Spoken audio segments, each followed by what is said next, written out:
आइए नाज़रीन, आज हम आपको बंद कबाब बनाने की रेसिपी देते हैं जिसका कि आपने यकीनन बहुत इंतज़ार किया है। इस रेसिपी के साथ हमारी बहुत सी यादें वाबस्ता हैं।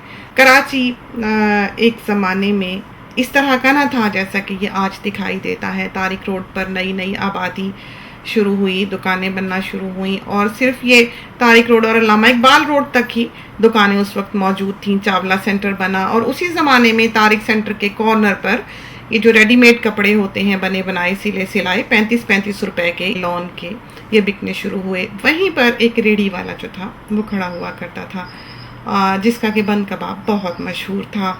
उसको हमने कहा कि तुम्हारे जैसा बंद कबाब हमारे घर में क्यों नहीं बनता। तो उसने कहा कि बीबी कबाब की बात है। तो हमने उससे पूछा कि तुम कबाब किस चीज़ का बनाते हो। तो कहने लगा चने की दाल का।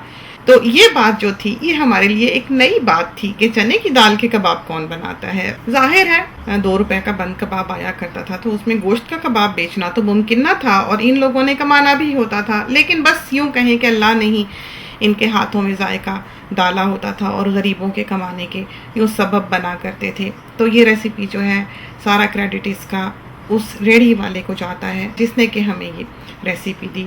एक चीज़ जो है जिसकी वजह से हमें ये सिखाने में बहुत देर हुई वो था अमचूर।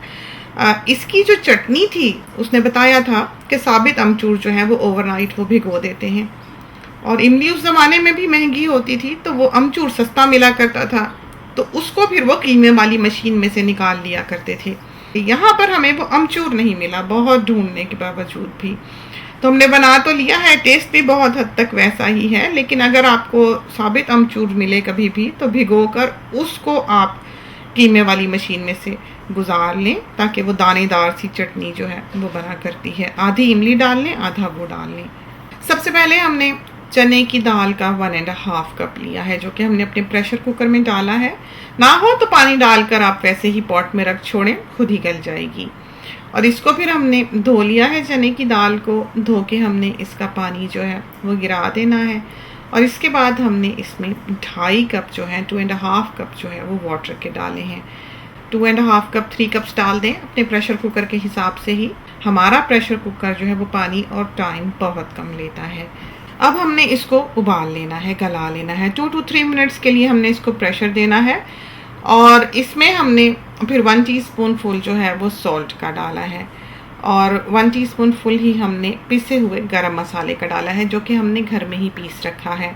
अब हमने चिली पाउडर डाला है 1 टीस्पून फुल, ज़ीरा डाला है 1 टीस्पून फुल, क्रश्ड चिलीज डाली हैं 1 टीस्पून फुल और इसके बाद हमने हाफ अनियन जो है वो इसमें स्लाइस करके डाल देना है छोटा सा। गार्लिक की हमने 3 क्लोव्स डाली हैं और ये हमारे पास 1/2 इंच की जिंजर होगी जो कि हमने इसमें पीस कर डालनी है। चूँकि गार्लिक जो है वो तो घुल जाएगा, जिंजर जो है वो नहीं गलती। अब हमने प्रेशर कुकर को प्रेशर दे देना है।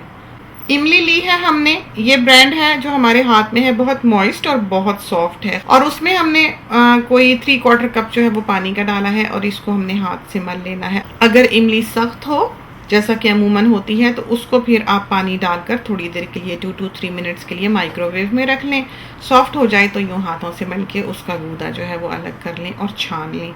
अब इतने में प्रेशर कुकर जो है उसका प्रेशर नीचे हो गया है, उसको हम खोल कर देखे लेते हैं और ये देखिए हमारी दाल जो है ये बहुत अच्छी तरह से गल चुकी है, हालांकि हमने भिगोई भी नहीं हुई थी। बेहतर है कि आप भिगो कर डालें, 1 to 2 आवर उसे भीगा रहने दें। अब हमने इसको थोड़ा सा सुखाना है। ये बहुत ज़्यादा नहीं हम पका सकेंगे क्योंकि इसका पेस्ट जो है वो नीचे लगने लगेगा। इसीलिए शुरू में बुनियादी तौर पर हमने पानी इसमें कम डाला था, पूरा ही, और इसको ठंडा होने देना है। जितने में ये ठंडी होती है उतने में हमने मिंट यानी कि पुदीना और कोरिएंडर बराबर का लेकर ग्राइंडर में डाला है। इसमें हमने 3 to 4 जो सर्विंग स्पून होते हैं, बड़े वाले सालन के चम्मच, वो हमने इमली के डाल देने हैं और 3/4 टीस्पून जो है वो हमने इसमें सॉल्ट का डाला है और क्रश्ड चिलीज जो हैं वो भी 3/4 टीस्पून ही डाली हैं। 3 to 4 ग्रीन चिलीज जो हैं वो हमने इसमें डालनी है और इसके बाद हमने इन सब चीज़ों को बारीक पीस लेना है। पीस के हमने इसको इमली के गूदे में मिला दिया है और इसके बाद हमने थोड़ा सा पानी डालकर अपने ग्राइंडर को रिंस किया है ताकि जो लगा हुआ है वो भी इसमें से उतर जाए। और फिर हमने पिसे हुए अमचूर का 1 टीस्पून फुल जो है वो इसमें डाला है। उससे यह है कि हमें वो टेस्ट मिल जाएगा जो कि हमें चाहिए। हाँ, टेक्सचर जो है इस तरह पर वो नहीं बनता। अब ये देखिए चने की दाल जो है ये ठंडी होने पर किस तरह से सख्त सी हुई जाती है। अगर ये यूं नहीं होगी तो इसके कबाब नहीं बनेंगे। सिल हो सिल पे पीस लें, कूंडी हो कूंडी पे पीस लें, ज़रूरी नहीं कि आपके पास मशीन ही हो तो आप बना सकते हैं। इसमें हमने 3 to 4 हरी मिर्चें डाली हैं और मिंट डाला है और खूब सारा हमने इसमें फ्रेश कोरिएंडर जो है वो डाल लेना है। मिंट और कोरिएंडर बराबर हो। अनियन हमने हाफ जो बचा था उसमें से छोटा सा, उसका बाकी का हाफ इसमें अपने चॉपर में डाल लेना है और इन सब चीज़ों को अब हमने चॉप कर लेना है। अब हमने दाल जो बना के रखी हुई है वो इसमें डाल देनी है। अब ये देखिए हमने इसको धनिए पुदीने और हरी मिर्च के साथ दाल को पीस लेना है और इसका एक पेस्ट सा, एक डो सा जो है वो तैयार होगा। अभी दाल जो है ये गर्म है, इस वजह से पतली दिखाई दे रही है। थोड़ी गर्म ही हो तो पीस लें, ठंडी हो जाए तो पीसनी ज़रा मुश्किल हो जाती है। अब हमने इसको चखना है और जो कमी बेशी हो वो अब हमने यहाँ पर पूरी करनी है।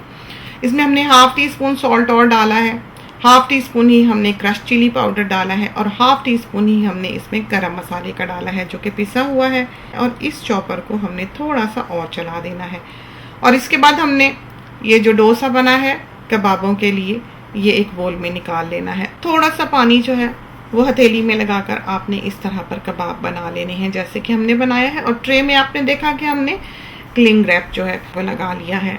अब आप देख लीजिए कि कोई भी दुनिया में देखकर इन कबाबों को ये नहीं कह सकता कि ये शामी कबाब नहीं है। अच्छा, ये ड्राई हो जाएंगे तो हमने इनको बनाते ही ऊपर से कवर कर देना है। अब हमने लेटस लिया है, थोड़ा सा क्यूकम्बर जो है वो स्लाइस किया है और टोमेटोज जो हैं उनको स्लाइस किया है और इस तरह पर ये जो रेड अनियन है इसको हमने बारीक बारीक इसके रिंग्स जो हैं वो काट लेने हैं। अब हम इनको बनाने की तैयारी करते हैं। तो हमने एक अंडा जो है उसको तोड़कर फेंट लिया है, उसमें हमने कबाब डिप करना है। दोनों साइड्स पे अच्छी तरह से हमने अंडा लगा देना है। नॉन स्टिक है हमारा फ्राइंग पैन, उनके तो लोहे के ही बड़े बड़े थाल नुमा तवे हुआ करते थे और उस पर हमने ये अंडा जो है ये डाल दिया है। अंडे में हमने पिंच ऑफ सॉल्ट जो है वो ऐड की हुई है और इसके बाद हमने इसको पकने देना है। और जिस वक्त आप देखेंगे ये अंडा जो है ये थोड़ा सा ठहर सा गया है तो इसको हमने कबाब पे ही लपेट देना है और इस तरह पर कबाब जो है वो कुछ देर बाद जब एक तरफ से पक चुके तो उसको हमने पलट लेना है और इस तरह से दबा के उसको थोड़ा सा और फैला लेना है। गाहे गाहे जैसे जैसे आप इसको दबाते जाएंगे कबाब जो है वो फैलता चला जाएगा और बहुत हद तक वो बिल्कुल बन के साइज़ का ही हो जाया करता है। और ये बन है हमारे पास, जो यहाँ पर बन दस्तयाब था वही हमने लेना है और इसके बाद हमने बन जो है उसको इस तरह से बीच से स्लाइस कर लिया है और इसको हमने फिर उस गर्म ऑयल में जो कि कबाब का और अंडे का बचा हुआ होता है उसमें एक ख़ास खुशबू होती है जिसकी हमें ज़रूरत है। अलग तवे पे आप बन बनाएंगे तो वो ऐसा नहीं बनेगा।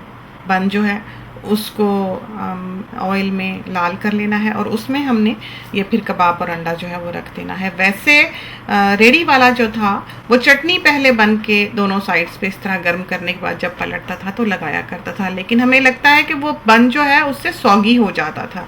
इस पर हमने कबाब रखा है और कबाब रख के हमने लेटस रखा है, लेटस रख के हमने क्यूकम्बर रखा है, टोमेटो रखा है और अनियन रख के हमने उसका जो ऊपर वाला हिस्सा है बन का उसको कवर कर देना है। बचपन में तो हम इसको बंद कबाब कहा करते थे, अभी भी कहने लगे बहुत दफ़ा हम इसको बंद कबाब की बजाय बंद कबाब कह देते हैं। अल्लाह जाने इसका असल नाम क्या है। तो ये तो थी हमारी तारिक रोड के बंद कबाब की रेसिपी। खुदा करेगा ये आपको पसंद आए। वैसे वाकई ये खाकर हमें वो ज़माना बहुत याद आया। तो ट्राई कीजिए, खुदा करेगी ये आपका बहुत अच्छा तैयार हो और आपको पसंद आए। जाते जाते एक बात का जिक्र और करते चलें कि हमारा फेसबुक पेज भी है जहाँ पर बहुत सी अच्छी रेसिपीज़ और टिप्स वगैरह आपकी नज़र से गुजरेंगी। आप चाहें तो आप उसे भी देख सकते हैं, वहाँ पर भी कुकिंग के बारे आप हमसे अपने सवालात कर सकते हैं। इसके साथ ही हमें इजाज़त दीजिए। अल्लाह हाफिज़।